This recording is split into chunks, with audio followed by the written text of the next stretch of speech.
good answer. That's how I feel too. I'm happy to be alive. I guess we already got the last kind of position. All right, it's running itself. Your submission works. What's that? Your submission thing works. Yeah, yeah.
Okay, so we're going to talk about assets, options that have more than one asset involved. We'll start with two, and then we'll eventually proceed to multiple assets.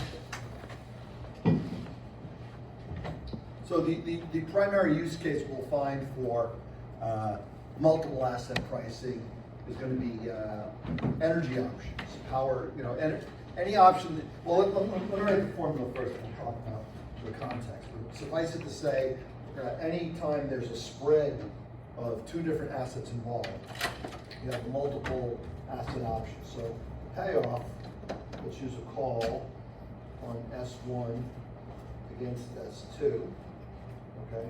And we'll just let it expire time T.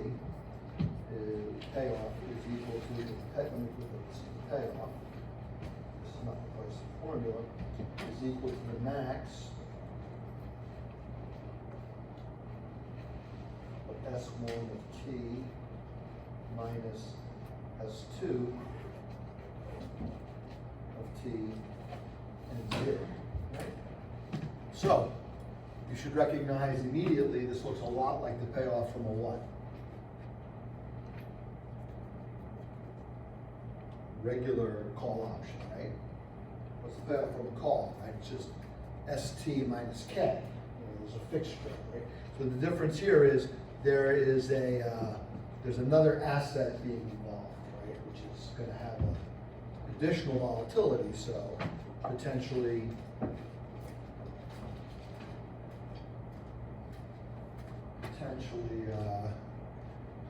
the pricing formula will be different, obviously, right? So examples, it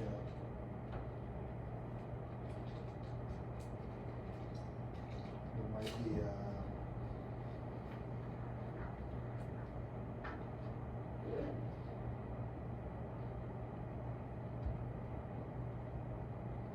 asset one might be, say, Microsoft, and asset two could be Apple. So if you wanted to trade an option on the spread between Apple and Microsoft, you could certainly do so, right? This one says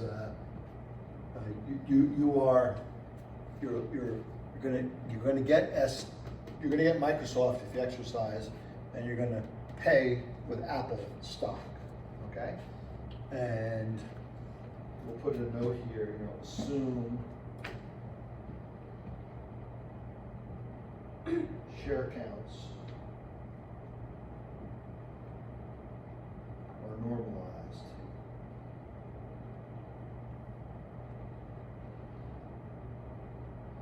So that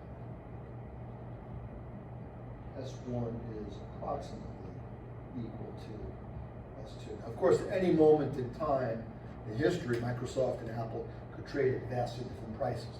Apple could be worth 500 and Microsoft could be 100 because, history of stock splits and overall performance, right? But if in that case where Microsoft was 100 and Apple was 500, and you wanted to do it at the money, you would just trade 5 shares of Microsoft for 1 share of Apple. That would be 500 minus 500 on day 0. Okay? Another example would be, let's just say, asset number 1 could be power in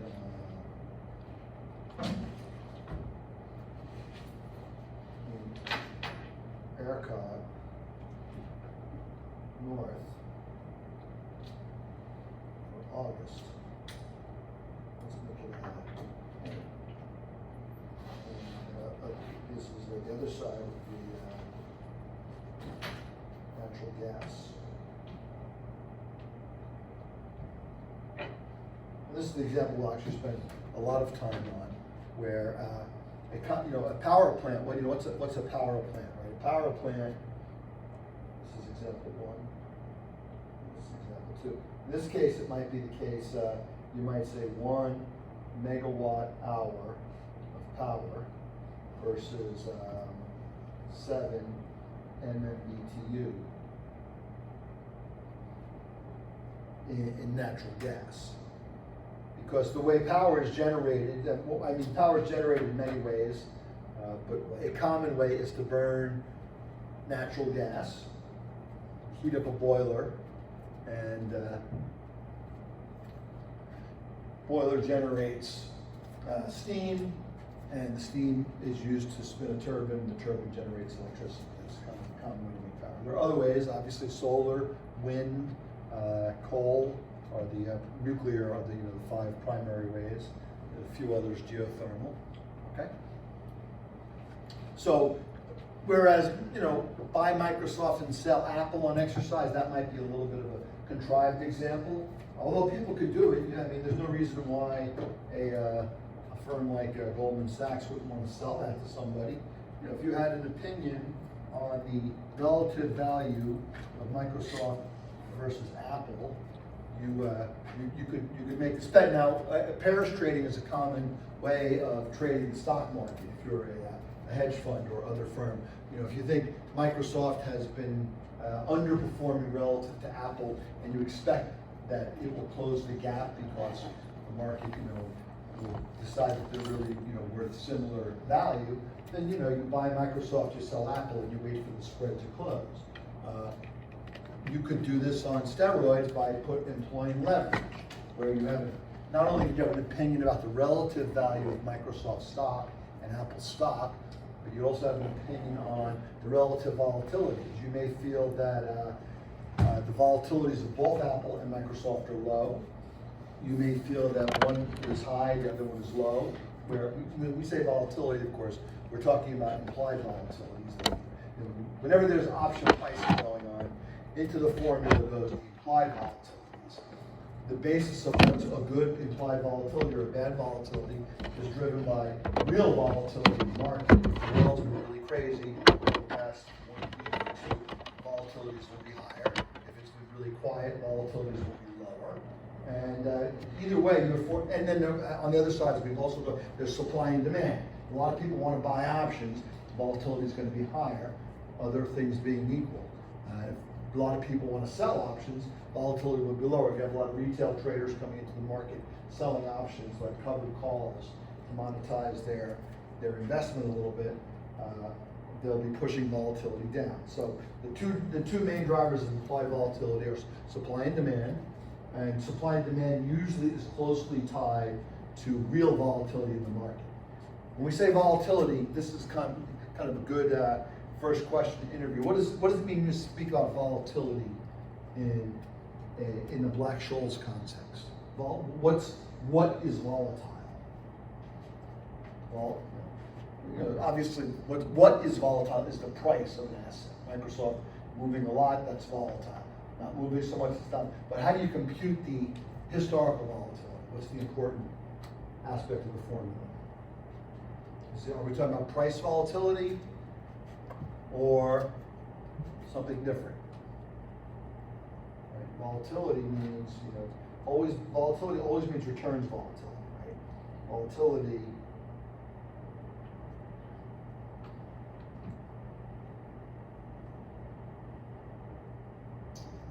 spell volatility, but let me spell volatility. Just a weird word. It means standard deviation on log returns. Right, so you're taking S1, S2, S3, S4, this is S at time 1, right? Not 4 different assets. ST equals 1, T equals 2,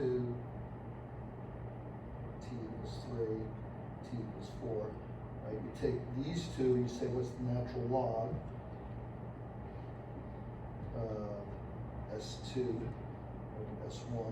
These two you say, what's the remember log always means natural log to mathematicians. For the most part, unless they specify otherwise. The assumption is you're using natural logs, and so on, right? And then you take the standard deviation of these numbers equals the volatility of daily returns. Typically, for our purposes, we only measure the price once a day. But in fact, of course, you can see where for certain assets, high frequency trading, for example, you might want an intraday volatility, right? Which is recognizing that at 9:30 in the morning, the stock market is very volatile. People are digesting the news from the previous night and expressing their opinions on the open. Middle of the day, things slow down because people have kind of put their bets on or made their decisions about buying or selling for that day. End of the day, mutual funds have to cover the new investment money that's come in, so some will be buying, some will be selling, and that generates more volatility at the end of the day. That's where the volume is, right? So you could take the log at 9:30 versus the price at 9:30 versus the price at 10:30, the price at 10:30 versus the price at 11:30, and so on. You can get another series of log returns. And then consequently, we want to remember that for the Black-Scholes model, the way we always apply this, is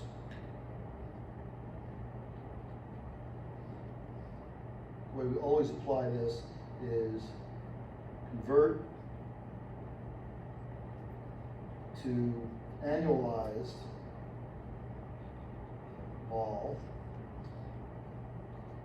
equals daily vol daily,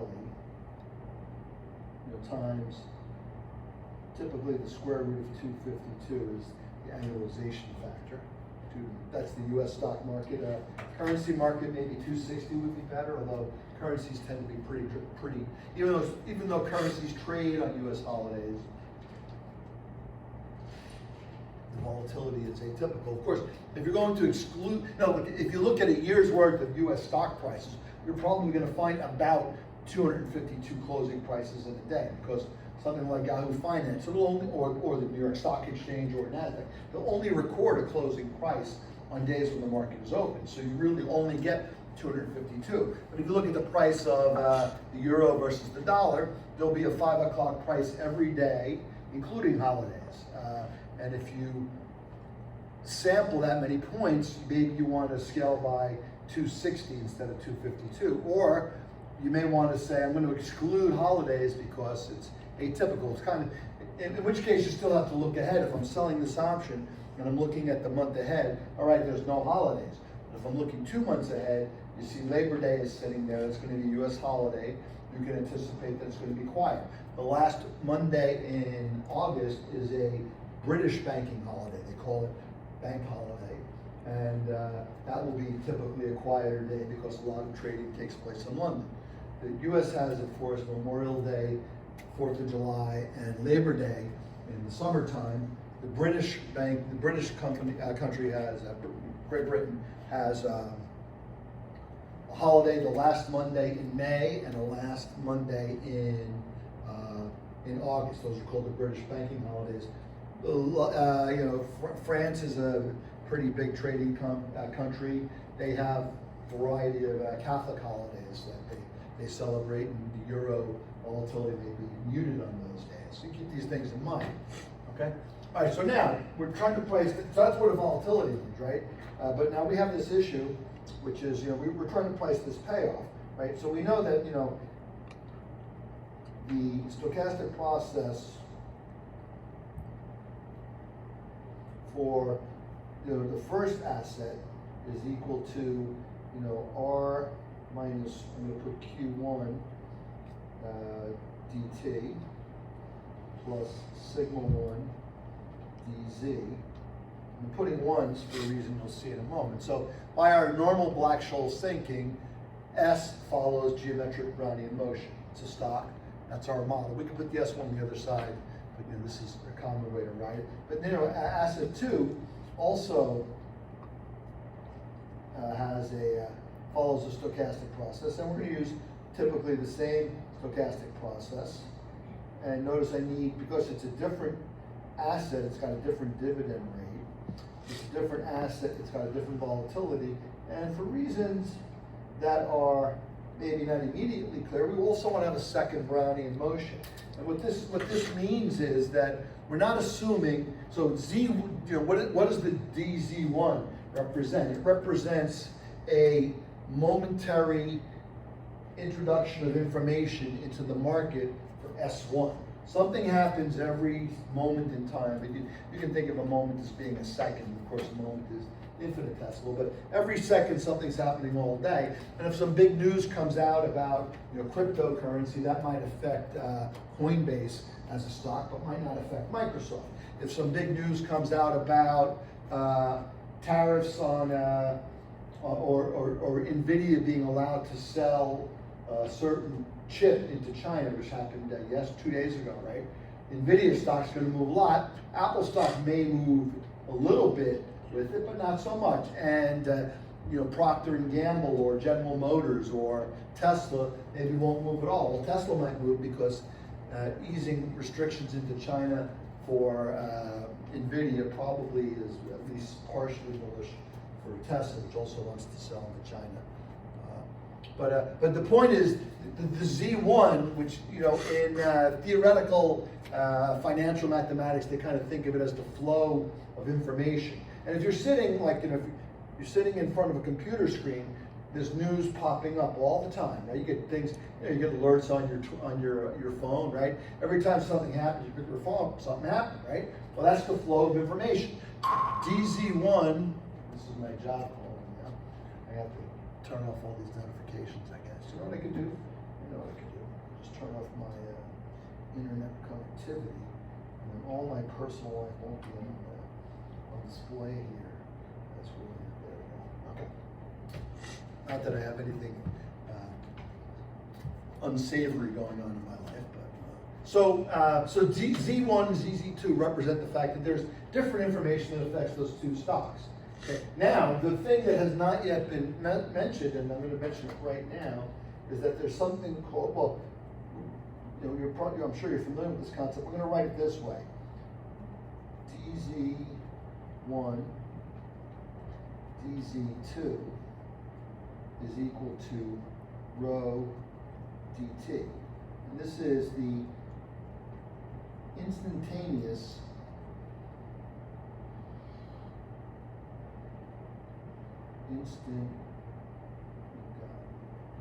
bad job of spelling here.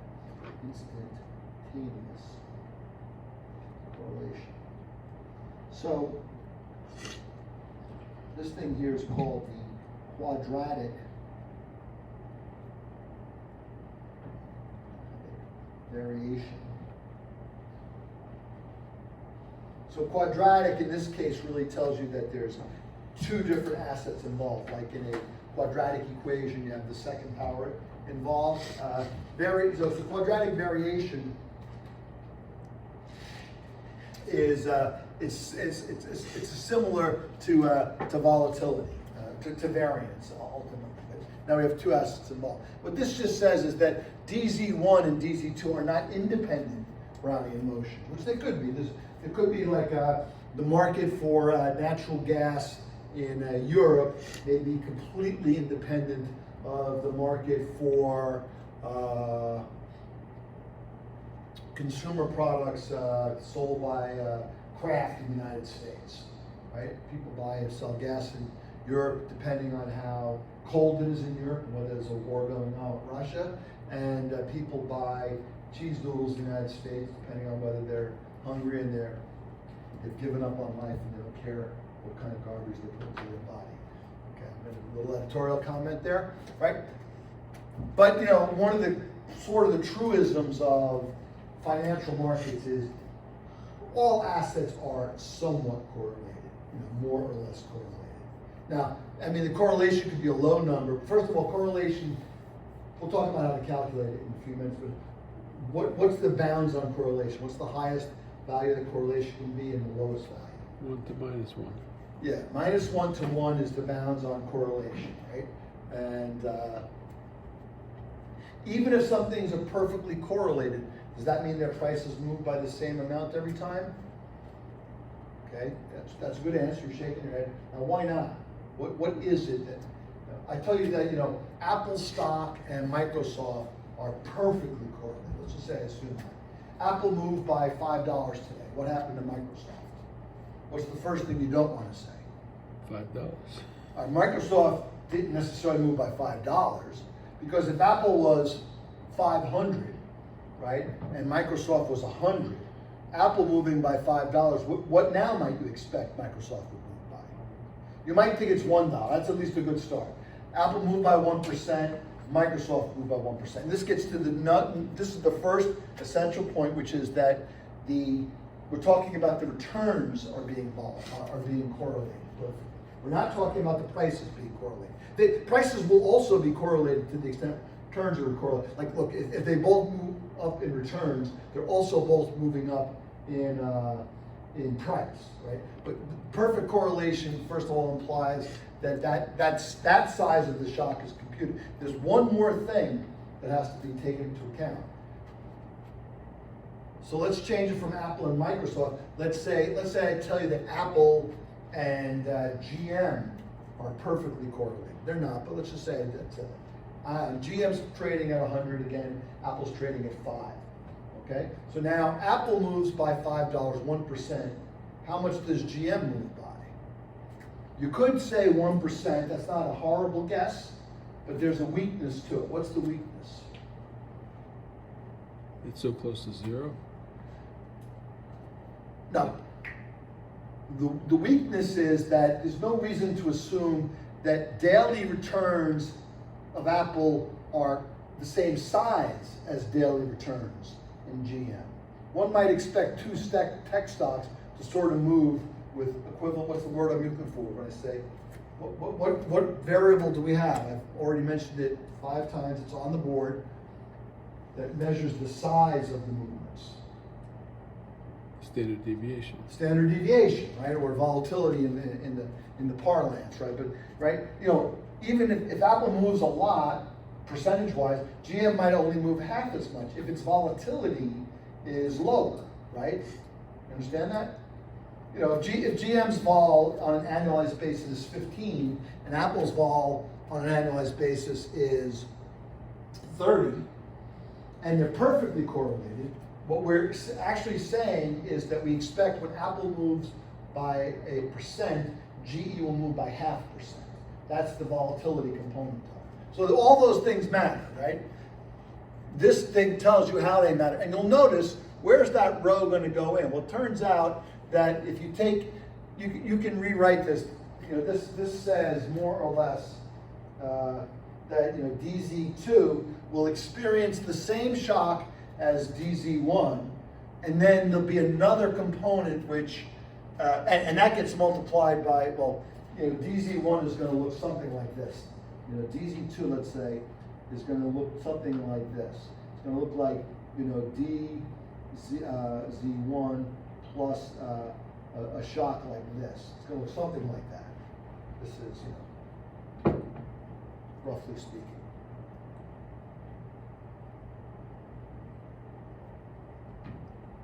Yeah, you know, I'm going to erase that. I don't really want to, kind of it's not exactly a true statement, and I'd rather leave the informal mathematics a little bit less precise, okay? But so this is the issue. And what this means is that, you know, when you want to price these options, you have to take that correlation into effect. Now, here's a question for you. This is a good thinking question.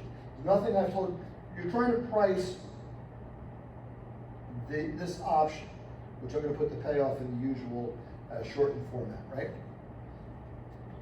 So if you want this option to be more valuable, do you want rho to be high or to be low? Everybody think about it before you answer. I'll give you 30 seconds. Here's the question, right? So this S2, first of all, let's just, before we get to, you can think about what I'm talking about. This thing has value, because what happens is if S2 goes up and S1 goes down, you exercise. You say, hey, you know what? Give me S2. I wrote it backwards. Up above, I wrote S1 minus S2. Either way. So what's the difference, right? This one, as I wrote it up here, is a call on S1. Written like this, it's a call on S2. So let me just emphasize this. Call on S2. But of course, a call on S2 is a put on S1.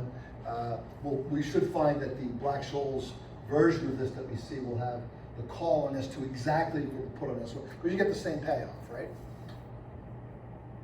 So, yeah, so if S2 goes up and S1 goes down, I'm going to call. I'm going to say, hey, you know what, give me that S2. Oh, here's my S1, take it from me, right?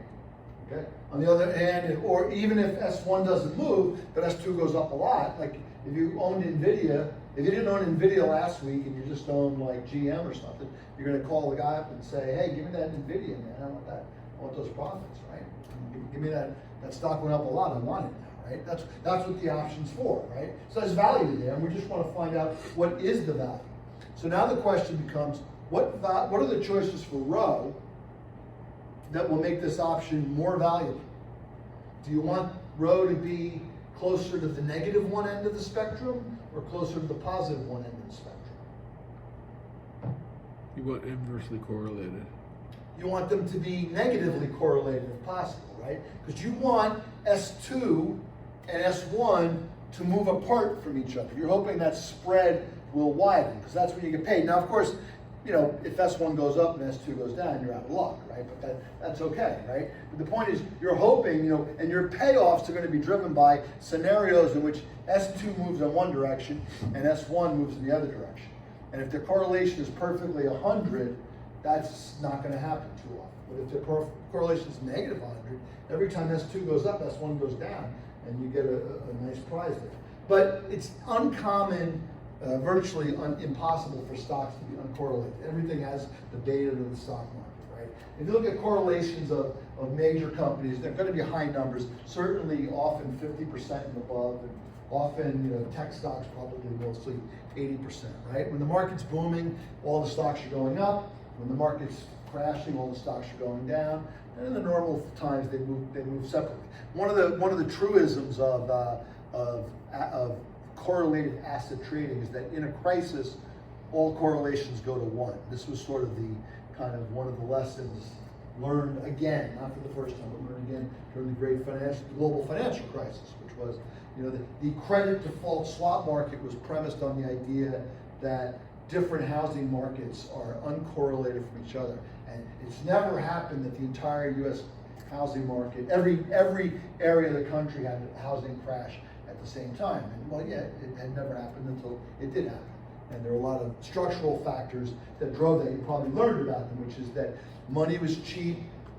People were, you know, the advent of the CDO and the CDS, you know, collateralized mortgage trades, enabled people to borrow a lot of money, and then borrowing standards fell. Mostly what happened was, you know, if you had to point the global financial crisis at one thing, it used to be that if you wanted to buy a house, you go talk to a banker in your community, and you say, I want to buy a house, and I got 20% down, and they're like, yeah, that house is definitely worth $400,000, and you know, it might go down by 20%, but almost impossible to go down by more.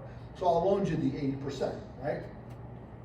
But those bankers started selling their mortgages that they issued. So I issue you the mortgage, right?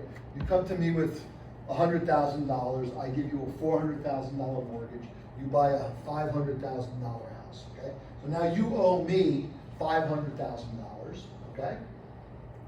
Oh, you owe me $400,000, right? And then you know, and I'm going to make, you know, 1% a year. Let's say. So I'm making $4,000 a year. Maybe I'm making 0.5%, making $2,000. Then I issue more mortgages. And then a guy from Morgan Stanley or a woman from Morgan Stanley comes over and says, "Hey, you know what? How about I buy those mortgages off of you? I'll take them off of your hands. I'll take the credit risk away from you. Because when you have that mortgage, you have the risk, right? If the market crashes, or if the person who is supposed to pay you back loses their job, or you know, you have the risk that they won't be able to pay you back, right? And Morgan Stanley says, look, you're hoping to make $2,000 a year on that. How about I give you $1,200 a year? And why would you do that? Well, now, right? Why would you do that? First of all, Get rid of all your liability. yeah. And what do you get in return? Not only do you get rid of your liability, what do you get back? Fixed money. You get your money back, right? And what do you do with your money? Reinvest it. You lend it to somebody else, because that's your business, right? People deposit money and you loan the money, right? Well, Morgan Stanley says, how about I just buy that loan off you? And I'll give you your money back and you can keep half the profit. And you're like, okay, because you know there's another person just waiting to buy a house from you or get a mortgage from you. So, and that's what happened. So communities came, and pretty soon places like Morgan Stanley and Goldman Sachs and Societe Generale and others, they became less concerned about the credit quality of the mortgages that were being packaged into these credit default swaps. And if I'm the banker, I used to say, you know, you need 20% down, but Morgan Stanley says, look, I don't even need you to have 20% down. As long as you have 10% down, I'll buy those mortgages from you. So now you can issue more mortgages, they can be bigger. And this went on for probably about 7 or 8 years, where people were taking more and more credit risk. They were buying houses. They had jobs called so-called ninja. Have you ever heard of ninja loans? So ninja loan is ninja. Just fix that.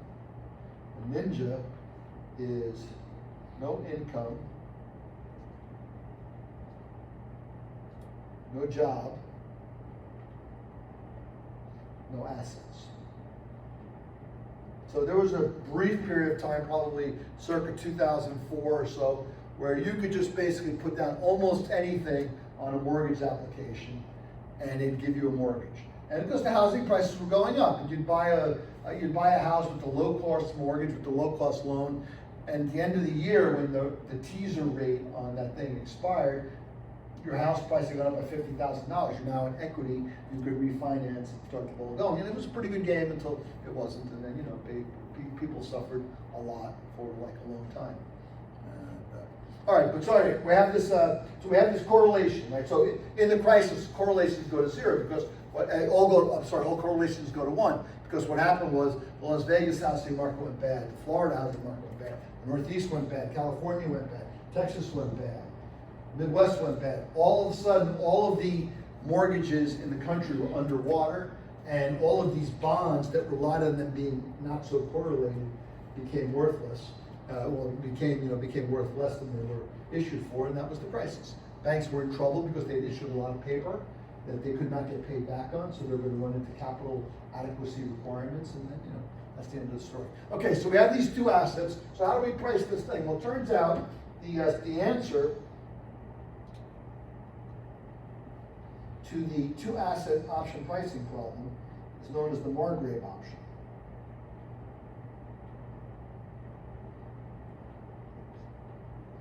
Which is a call or a put on a spread. Spread, of course, means between two assets. This is named after William Margrave. He still is, I suppose, alive, but he was a professor at the University of Pennsylvania, Wharton School of Business in 1987, I think, when he wrote this paper. And what he said was that he did a clever thing. He wrote this payoff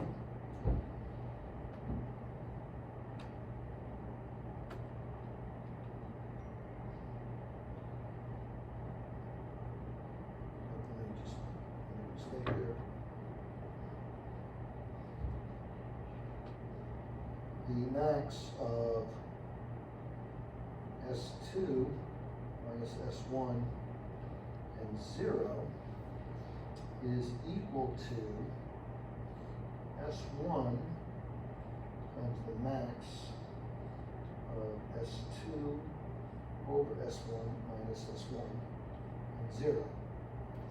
So he rewrote the formula by factoring S1 out of the parentheses. So you can see, so first of all, S2 minus S1 minus 1, that'll be a percentage return on S2 over S1. I think that works every time. We could pop it into Excel. How would you do a little quick test? Let's just put some numbers in. Excel would be a better way because then you do a bunch of them, but let's just see. Let's suppose S2 at maturity is 150, and let's suppose S1 at maturity is 125. So the payout here would be 150 minus 125 positive. That would be $25. Over here, it would be 125 times 150 over 125 minus 1. That would be 125. What is that? 150 over 125 minus 1. That's like what? 6 over 5. 6 over 5 minus 1. So it would be 125 times 1/5, which would in fact be 25. So you could do the algebra to convince yourself that works, but you just plug in some number and you can see it does work. So first of all, he restates this problem as a problem involving S1. And what we've really done here is we've changed the problem into a, this is called, this is referred to especially in the interest rate game, but even here, this is called a change of numeraire. And numeraire is the unit account. So what this is saying is that, you know, normally, what's the numeraire? It's the dollar, right? If you're talking about U.S. assets. Numeraire is just the currency that you pay with. I think there's probably a accent aigu here, but I'm not positive. I have to look that up, right? Normally, you know, S2, which is a dollar number, minus S1, which is a dollar number, is just dollars minus dollars is dollars. This one says, take the proportional change, S2, which is in dollars, divide by S1, which is in dollars. So dollars divided by dollars is unitless, you just get a number, doesn't have any units. Subtract 1, still just a number, right? And then multiply it by S1. So what we're saying here is this option exercises into 1/5 of an S1 share.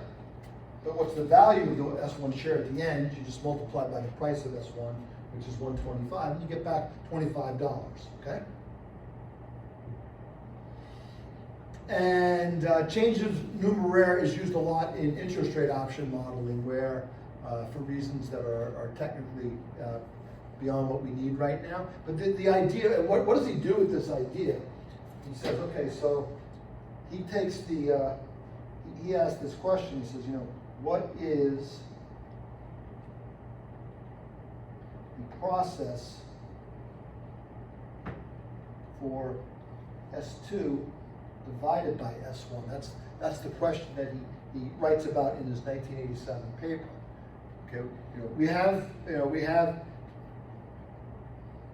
DS2. I'll write it again as, you know, I'm just going to let's call it mu2 S2 dt plus sigma 2 S2 dz2. You know, dz1, ds1 is the other mu, which is just, they have the same r, but they have different,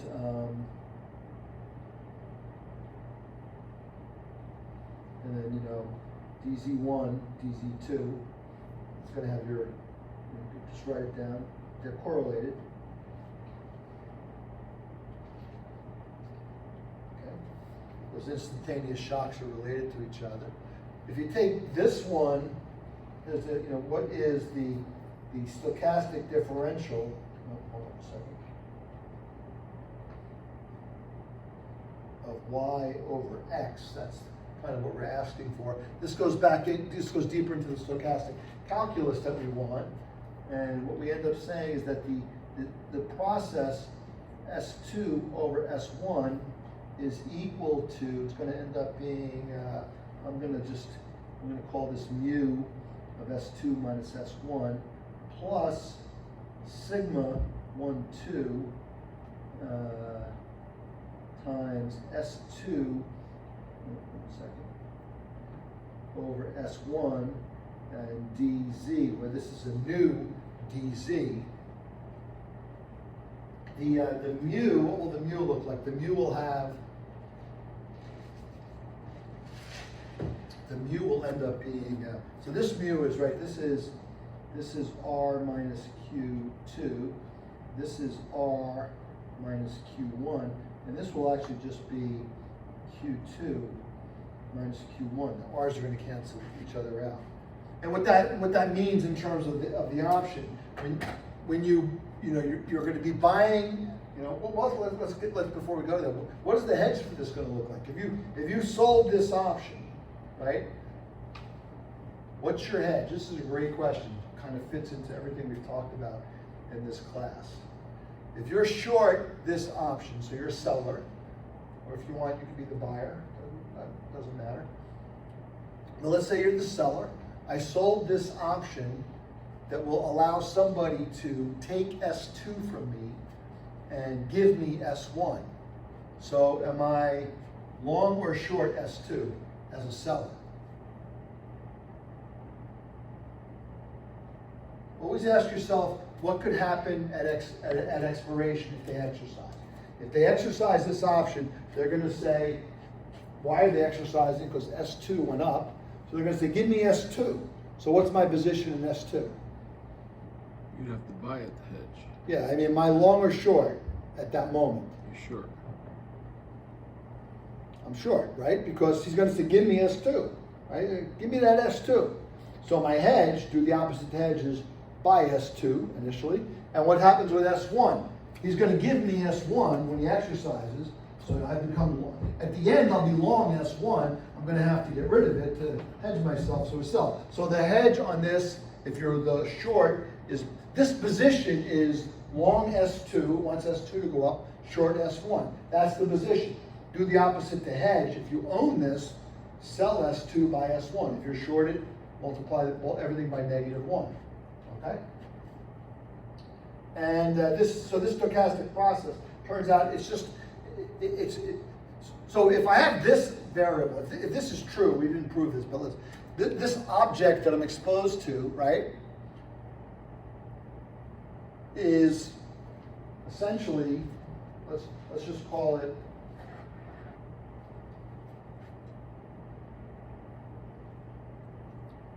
this is ds equals mu s, I left out an S2 over S1 here, mu s dt plus sigma s dz.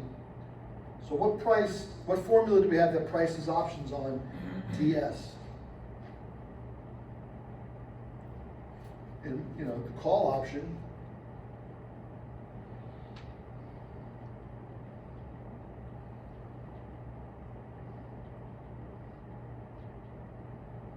is given by the Black-Scholes formula. Right? This is how Black-Scholes worked, right? You had S with the drift, R minus Q, a sigma, and you do the stochastic calculus mathematics, and you get the Black-Scholes formula. That's what Black and Scholes did, right? So for Margrave, you do the same thing, except now you don't have one asset, you have a spread of assets which you've re-expressed as a ratio, because the ratio of the returns is going to do what's important. And the ultimate price is, let me see if I, so the price is the call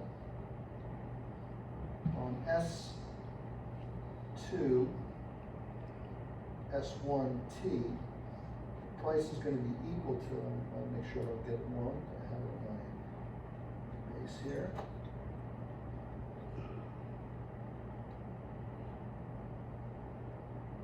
Okay, is equal to S2 times ND1 minus S1 times ND2.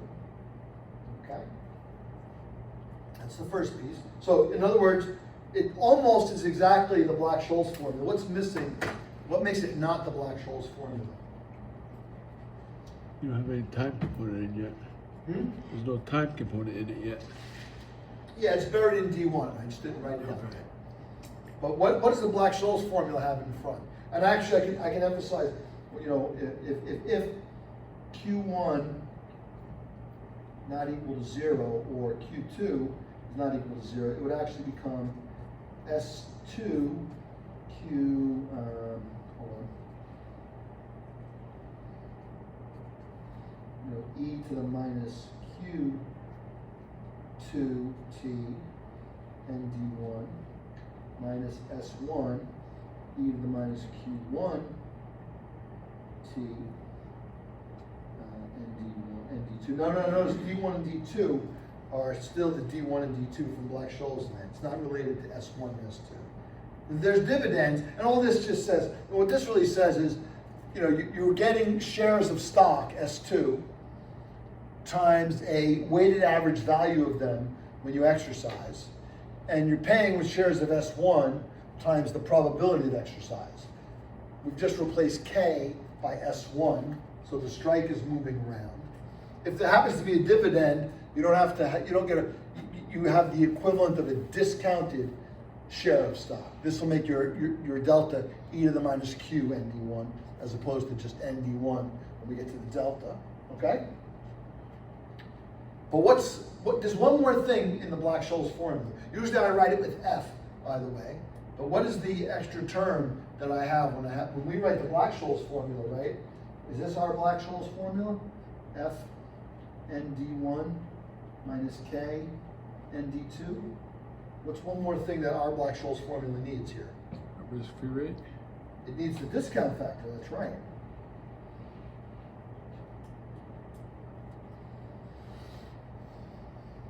But it turns out you don't need the discount factor here because the value, if you have to buy this stock to hedge, which costs you money to finance it, you could sell this stock and raise the same amount of money essentially and earn interest. Now, you'd have to take into account things like it costs something to get us. Like if you can make 5%, if you're charged 5% to borrow stock that you're gonna, to buy stock that you're gonna hedge with, and you sell shares short to hedge, you don't get to make 5% on your short sale because shorting costs money. They charge you a little bit of extra money. But if you short a stock, let's say I sell 100 shares of NVIDIA. NVIDIA is worth $170 today, so 100 shares are worth $17,000. So when I short 100 shares of NVIDIA, my broker, Interactive Brokers, let's say, they borrow those shares from somebody and they deliver them to whomever I bought these shares from. So if I bought them from him, his broker will receive the shares, he'll have shares in his account.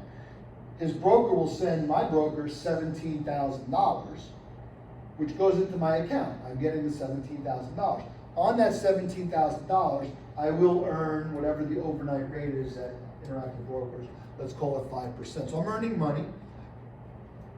So that would be good. I'm making money on my short. However, if you loan me those shares, or your broker more exactly was the one who loaned the shares to me, your broker is going to charge me some amount of money, like 50 basis points, which will take down the interest I earn. And if shares are in more demand, and a lot of people want to short the stock, they'll charge a higher rate. Okay? But ignoring that fact for now, that's why the interest rate cancel out. So you can see this looks just like the Black-Scholes formula. I haven't told you D1 or D2 yet. Okay, let's do that. So D1 is equal to, let's assume, let Q1 equal Q2 equals 0. It becomes simpler to talk about in class, okay, if we put some of these things to 0, but you always have to remember, interest rates you always got to take account from. D1 is going to be the log of S2 over S1 plus 1/2 sigma root T all over sigma root T. D2 is going to be D1 minus sigma root T. Okay? So far, so good. Now, there's only one thing I haven't told you yet. Everything in my formula right now is observable in the market, except what? The same thing that's never observable in the Black-Scholes formula. If I told you the price of Microsoft, the price of Apple, and 1 year to maturity, you would be able to price this option, except what would you be missing before you come up with an answer? What is it? Volatility? You're missing sigma. We don't know what sigma is. Now, of course, as we know, sigma is the speed at which this thing is going to move for the next year. So nobody knows what that is because it's the future, right? But that was also true in the original two stochastic processes. We did not know sigma 2. We did not know sigma 1. So, we deal with that. We have the implied volatility market. We're missing one more thing now. What's missing in that specification up there? What is not known? The dividend rate is known. The risk-free rate is known. The asset prices are known. The sigmas are not known, but they can be taken from the implied volatility market, at least as a proxy. What's the other number on that board that's not known? The other Greek letter. We don't know rho. This is Greek R, rho. capital Greek rho is capital R, just like in English, but little rho is this little thing that looks like a P. Okay, you probably know that. So we don't know rho. Also, that's also the future. How much are Microsoft and Apple going to be correlated this year? Who knows? How do we guess? Well, we might look at the past, and hopefully we can gain some information about the past that tells us they're going to be 87% correlated or 85% correlated. But also, we're having an opinion. I think they're going to be correlated, or I think they're going to not be correlated. I think they're going to be decoupled. I think that the Magnificent Seven is going to break up, and some of them are going to do well, and some of them are not going to do so well. They won't be so correlated. Or I think the technology advantage that,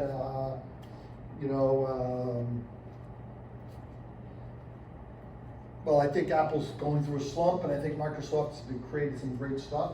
So I think it's just going to start to outperform. That's an opinion, right?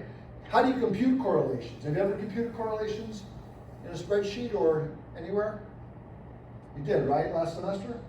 All right, you take the log returns for Apple, you take the log returns for Microsoft, and then instead of computing standard deviation, you compute correlation. And correlation doesn't depend on time. There's no scaling for annualization factor. So you get that number, and that will give you a guide. So these are the things you can now trade on. You can trade on the rho, and in fact, this is one of the things that you will trade on with the spread asset. You're forecasting, in theory, S2 and S1, I mean sigma 2 and sigma 1 can be hedged because there's a market in implied volatility for options. So you don't necessarily have to guess S1 and S2. You can just look at if this is a 1-year option, you say, hey, where's 1-year Apple vol? Where's 1-year Microsoft vol? Okay, those are numbers that I can see in the market, the simpler call option market. But I cannot see rho because now I've got a new product. I've introduced a new randomness here, and that's going to be tradable. And again, just to recap, do you want rho? If you buy this option, do you think rho is going to be high or is going to be low relative to what you're paying?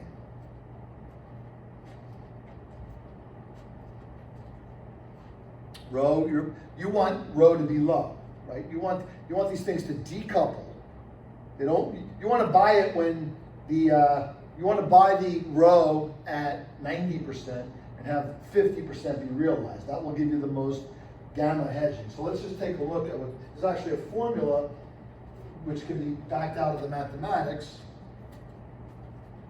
And the formula is that the cross volatility, sigma 1, 2, is equal to, hopefully I get this right, let's do it this way. Sigma 1, 2 squared is sigma 1 squared plus sigma 2 squared minus 2 rho sigma 1 sigma 2. Okay? So this is the volatility. You take the square root to get it from variance to volatility. Okay?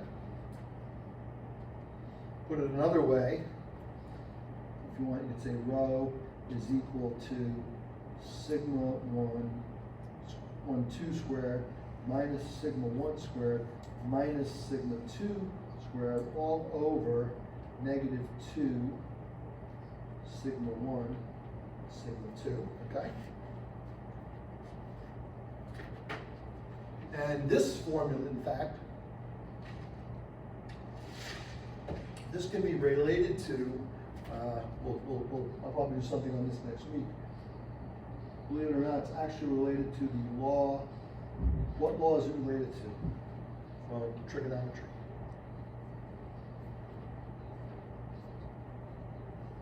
Kind of looks like the law of cosines. Along what?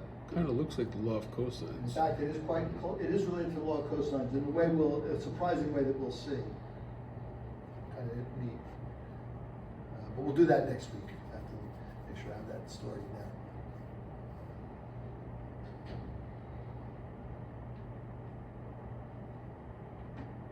So, suppose let's take the two cases. I'll give you rho equals -1 0, and positive 1, what is this number is often called the cross volatility. Let's call it the cross variance, but we can take the square root in a minute, okay? So just let's work out the calculation. So evaluate this expression right here with the cross volatility. So put rho, so what do you get for rho 0? Let's just put a little table here.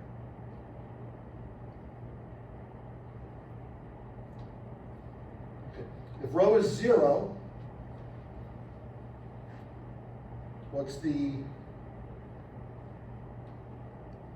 Sigma 1 squared plus sigma 2 squared. right? The last term goes away, so it's sigma 1 squared plus sigma 2 squared. Of course, the volatility will just be the square root of that, okay? Let me ask you this question. The fact that this equals that plus that should remind you of something else from trigonometry. Pythagorean theorem. That's the Pythagorean theorem. A squared plus b squared equals c squared. And the law of cosines, of course, is just a generalization of the Pythagorean theorem, where the 2ab is up there, right? Okay? And then if rho is 1, I'll do a little algebra on the side here. We end up with sigma 1 squared plus sigma 2 squared. Rho is 1, so it's minus 2 sigma 1 sigma 2, which you should be able to factor, right? That's equal to sigma 1 minus sigma 2 squared.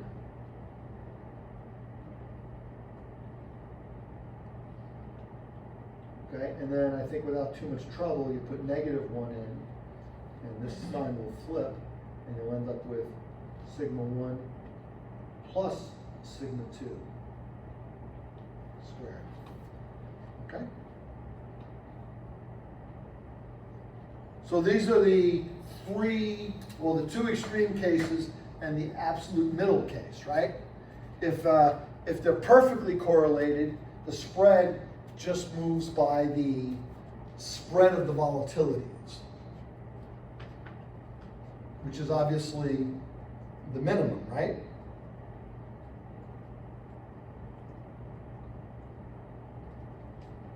Phone's going a little crazy. Okay? And if they're perfectly anti-correlated, the volatilities add up. And taking the square root will give you, let's put it in terms of, I should put one more term here. I'm going to just copy this just for kind of emphasis. Oops.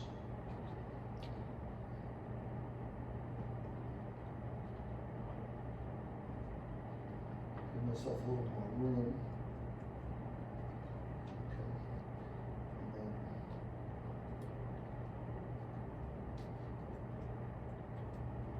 So the volatility for the option, in this case, is the square root of the sum, the hypotenuse as it were. In this case, it's just the difference of the vols. And actually, I should say, there's a mistake in the middle. Let me see if anybody knows what it is. In the next case, it's the sum of the vols. So there's something that should bother you about this row right here. I'm claiming the volatility of the spread will be sigma 1 minus sigma 2. When would you be concerned about that? If sigma 1 is smaller than sigma 2, this would be what kind of number? Negative. Be a negative number. Volatility can't be negative, right? And of course, the correct answer is just to take the square, the absolute value, right? The square root of x squared, after all, is not x, it's really the absolute value of x. And this just goes back to, there are two square roots, a positive one and a negative one, but the so-called square root function means the positive square root.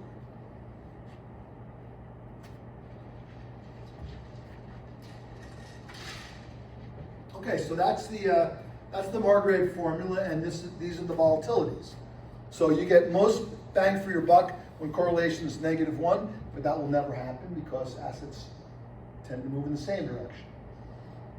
The least would be if they were perfectly correlated. That can happen. The almost perfect is hard, but high correlations are certainly possible. And kind of the intermediate case of 0, you get something that has this hypotenuse thing working on you. Okay?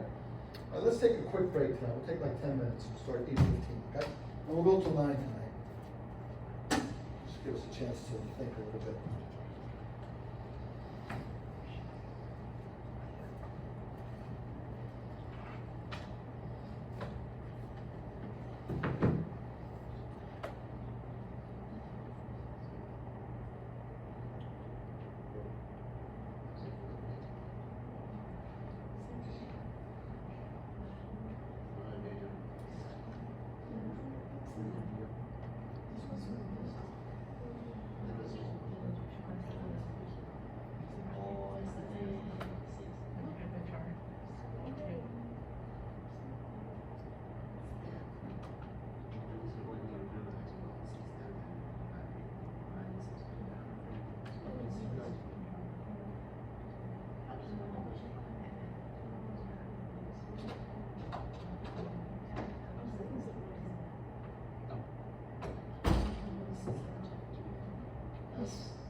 get started again.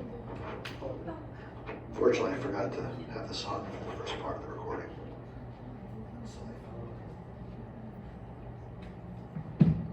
Summer में पहन सकते हो आप, बाकी तो पहन नहीं सकते, बाकी तो सब बस्ते में या बस्ते में चले जाओ, ठीक है चलेगा।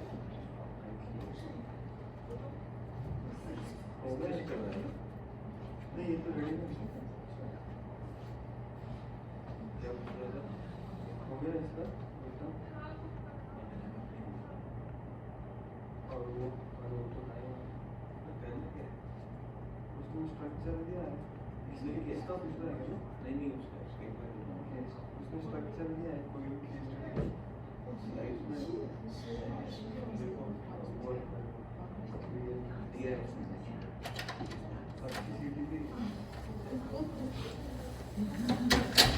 Okay, so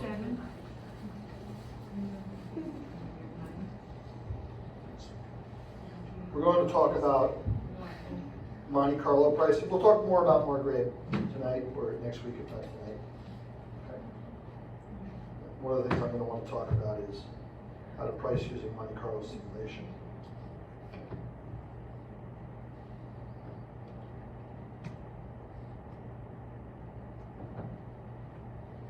So Monte Carlo is a principality somewhere near the south of France, where gambling was legal, famously back in the 60s, for example. You probably couldn't gamble in a lot of places. You could gamble in Monte Carlo. You could play dice, and, card games, baccarat. So the process, now known as Monte Carlo pricing, is a way of simulating the probabilities associated with the stochastic process that we're interested in, and based on that simulation, computing the option price. So we have this, let's write it down here. We'll assume, assume Q is equal to 0 for now. So we have the fact that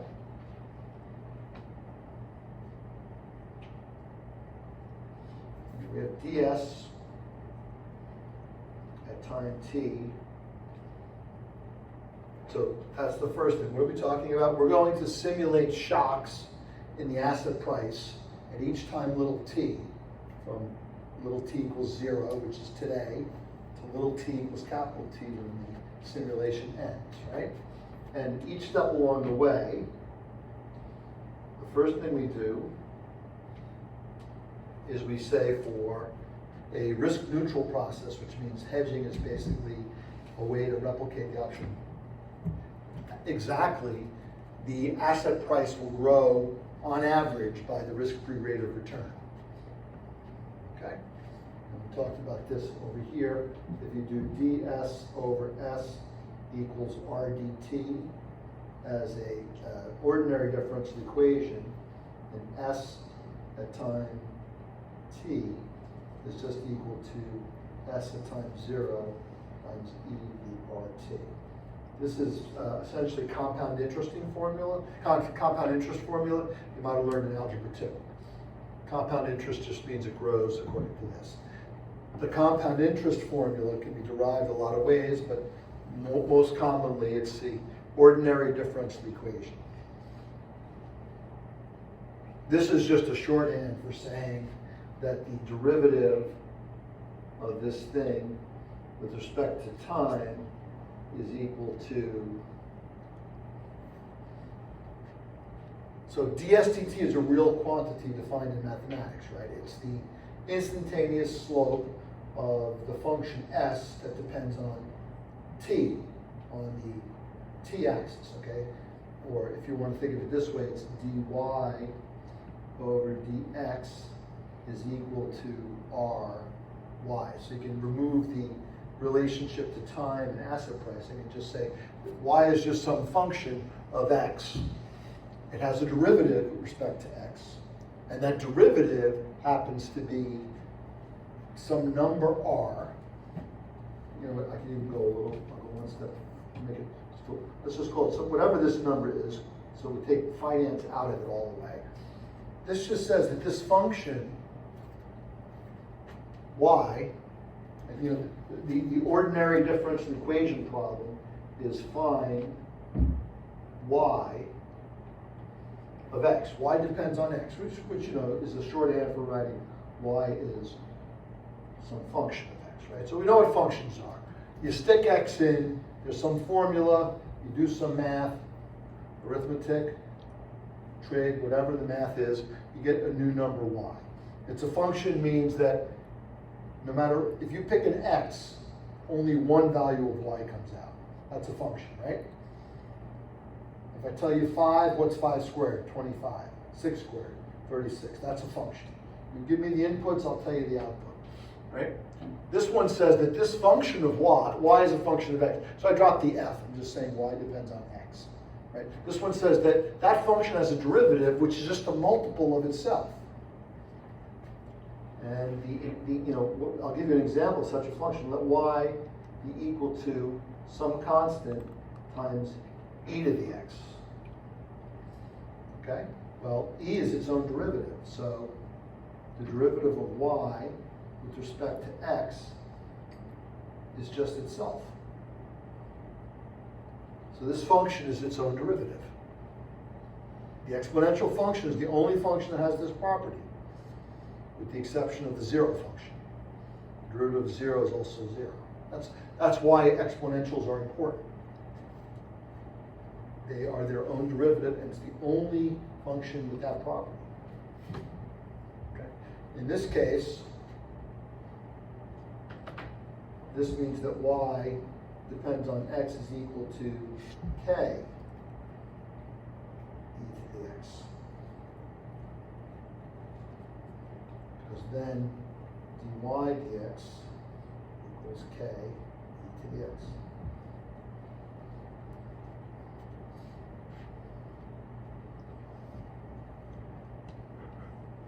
Which is saying, well, let's leave it at that, okay? Over here, this just says that s is equal to s at time t is equal to s at time 0 times e to the rt. So anyway, that's the first step in writing down the stochastic process, right? We say, well, it's got this risk-free rate of money process. And then the second step is to say, well, it's got this other thing going on. It's, you know, it's got this randomness. I guess I should keep all notation going. It's got this randomness that depends on the current state of s. This makes it a stochastic differential equation. And the z is what tells you that probability is involved. Okay, z is just a normal random variable. What this means is that each moment in time, so you know, the way we would simulate this, we'd say the change in s at time t, I'm going to use it as a subscript, is whatever its current value is. So if I have money in the bank and I want to know how much it's worth after one day, well, I just multiply it by the interest rate times 1 over 365. That gives me a good approximation. I could use E and I'd get a better number, okay? And then in addition, it's got the value is going to be multiplied by sigma square root of delta t times, I could write epsilon here, it's often. And what this says is what happens in this next day, how much does NVIDIA move by today? Well, it moves by 5% interest rate times 1 day, whatever that is, 5 divided by 365, or maybe we divide by 252 if we want to just simulate business days. And then you take a bell curve and you say, give me a number at random. And mathematicians, of course, have developed techniques for getting numbers that will fill out a bell curve if you call them 1 million times. Multiply that by sigma times the square root of t. That's the scaling factor, okay? And if we were to do a Monte Carlo simulation where we were concerned about what happens every day. So for call option,